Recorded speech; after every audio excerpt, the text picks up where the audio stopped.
Hey guys, Cole Clary with All American Outdoorsman, and today what we're going to be talking about has nothing to do with the outdoors almost, but it is a part of the survival and self-reliance, self-preparedness, and just being all around prepared in general for if anything were to happen.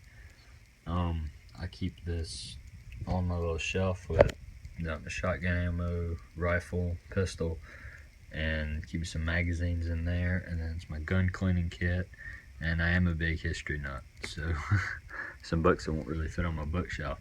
But today I'm going to be showing y'all, as of January 2016, my silver stash and precious metals.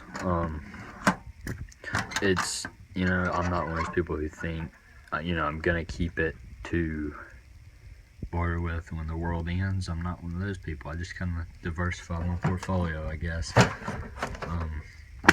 that in a minute. In here, this is something I've recently started doing, is pennies 1982 and before, 95% copper. So basically, if they were to say we're gonna stop making pennies, with current copper prices, they're gonna be worth about 2 cents a piece instead of 1 cent. Not really sure why I've been saving them, but I'm not sure why I save a lot of stuff. I just do. But talk about those. This is just some extra stuff I picked up at yard sales and whatnot. It's a Liberty V nickel in there and a bunch of wheat pennies. I've actually dug some of those up metal detecting, but those are the non really valuable stuff per se. Here's where all the good stuff is right here. Now, before we start, I want y'all to take a look at this. This is my records, right? And whatever you do, it's vital to keep good records. Now, I keep a record and a count of my ammo, so I always know how much I have, and just it's good to know. Now, I am very precise in keeping my records. I have dates, the coins, mints, the what percentage silver. Some are 40, some are 90. I think got some 35s down here. This is where I got them from. Some of them were gifts. Most of them are probably eBay. Got them from some thrift shops and flea markets. Most of them are circulated.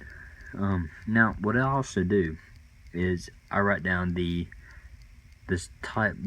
price of spot of silver at the time that I buy them, and I put how much I paid for them. See, the gifts, they were free. I actually found that one, so that one was free. I do metal detect some. And then over here I have spot at the time of sale, and then the errors are for whether I made a profit or not. Up profit, down for not. And it's basically, I haven't sold anything yet because you look at the silver prices that were up, $45 a couple years ago. Now they're down, 15, 14, maybe 16 almost. I think now it's like 13 something. Now it's in the upper 13s. So it's not really the time to sell, it's really the time to buy. And I'm not a silver aficionado, I don't guess. It's kind of something else I enjoy to do. But it's really important to keep good records on everything. This is it. I do a lot of junk silver. I don't do much bullion right now, but basically this is what I'm starting out with in the start of January 2016, and by the end of it, I'm going to sufficiently increase everything. I'm gonna take everything out. Most of it. And I'm gonna show you what I got. All right. So first off, this is a christening plate, 6/18/1949 on it, and on the back it says Sterling. Well, since it just says Sterling, it is. This is solid. I think it's 95%. And 3% copper or whatever. I'm not too positive. Don't take my word on those numbers. But this weighs a good couple grams, and I think I paid the price for 1 gram for it. I gave the lady 50 cents for it at the yard sale. But I mean, it's a pretty hefty little plate though. But always be on the lookout for those. Got a 1964 quarter.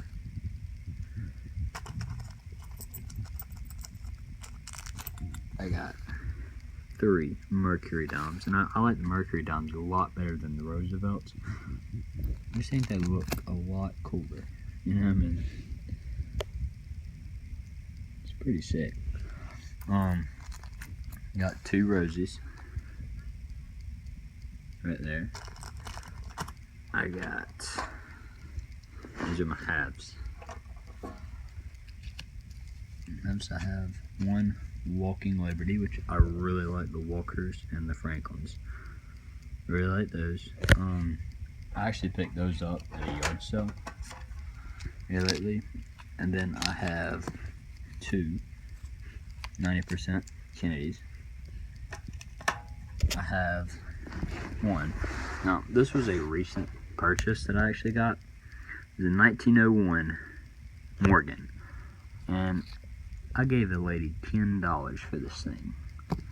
She only wanted 10 for it. I checked it out, it's legit. So I went ahead and gave her 10 for it, which, you know, it's not too awful bad if y'all have looked at the price of these things. And then I had actually received this as a gift a couple years ago, and I didn't really understand the importance of it.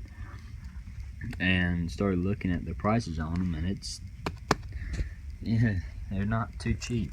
But I really like that one. And this is, you know, this is the 1 ounce. This is the bullion that I do have, I guess. I broke down and I went ahead and bought one of these things, Engelhard. And I actually bought that, and I actually have intentions of buying some 10-ounce bars coming up here, but, you know, car insurance comes first, I guess. And then this is, you know, sterling, solid sterling chain.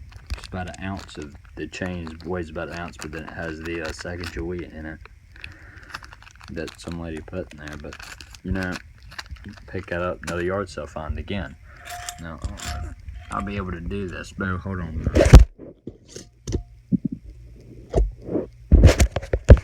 Alright, so this is what I really like because it adds meat to your pile without taking a bunch of money out of your wallet like the 90% stick. These are all a 40% halves, and I think those are 65 through 69. And they're all 40% silver halves, and the rest of these are war nickels. Now, again, I said I was a big history buff. War nickels have a great story. They were 1942 through 1945 is when they made them, and these are 35% silver. The reason that they made these 35% silver was because the nickel was actually needed for the war efforts. In the 40s, World War II going on at Fort Sling. So basically, that's the meat of it. But see, these are a lot cheaper, being 40%, 35% than your 90% and 999 up there. But basically, guys, this stuff, you know, it's good to have something else to fall back on. Like, if my car were to break down, I would start selling this stuff and it'd help me pay for it. But it's really good to have in store, and it's a really good backup plan, you know, even if you're not one of those people who are certain that the world is gonna end and everything else. People who don't have real money, you know, if you don't have the real money, then you're not really gonna make it. But well, guys, I just wanted to show you. Now, by the end of 2016, I think I'm going to probably make another video and show you all my full stack then. And by then, I'm wanting to have a lot more of this stuff. Because I've gotten where I really like the actual bullion. It's just a 1 ounce thing. I actually got it. I traded a guy for the Hochul. a thrift store. You know, we go to church together. He's a really good guy. But you know, I mean, it's pretty. But I think I'm gonna get a couple 10-ounce.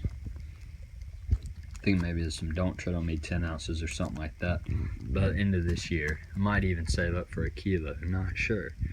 But and again, hey, why not go ahead and save your pennies? You know, they're always going to be worth a penny. Why not take a chance on them to be worth it too? But, or more. But, I'm not sure why I save them. I'm not sure why I save a lot of that stuff. I don't know if you'd call me a hoarder, but I'm a collector of many things, I guess. But, well, that's it, guys. Please subscribe, like, comment. You know, everything is greatly appreciated. The first couple videos, I'm still using my phone, so bear with me through this process. Now, I know, guys, this has nothing to do with outdoors, really, but it's a good, you know, it's really good self-reliance, being prepared. Now, I am a Boy Scout, almost Eagle Scout, and so I'm been working pretty hard on that here lately. Got a bunch of paperwork and a project to do, but you know, now being prepared is a big part of my life. You know, ever since I was in first grade and joined Cub Scouts. But I just, you know, it feels good to know that you're ready for whatever may happen. Now, like I'm saying, I'm not really a prepper or any of that, but you know, it's good to have a backup plan. But thank you guys for watching, and I'll be posting some more up here lately, but you know, always keep learning, guys. Thanks.